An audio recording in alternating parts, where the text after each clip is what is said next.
ያለፈው መጠገንና የመጪውን መሽቀዳደም የሚጠይቅ ዘመን እንደሆነ ጥቅል ግንዛቤ መያዝ ይጠቅማል። ምንም እንኳን መከራችን የትናንትና የነገ ቢሆንም እኛ ደግሞ ጥሎብን የዕለት ዕለቱን ብቻ ነው፣ እፍታፍታዋን ብቻ ነው፣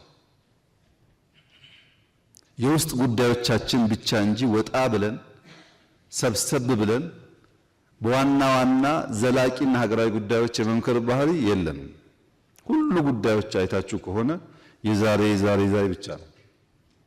ነገን ታሳቢ ያደረጉ ምክክሮች ስለማናደርግ ብዙ ጅምሮቻችን መልካም ስራም ቢሆኑ እንቅፋታቸው የበዛ ነው። ይሄ ነጋዴውም በኢንዱስትሪ የምትሉትም በግብርና የሚባለው በሁሉም መስክ የሚያጋጥም ችግር ነው።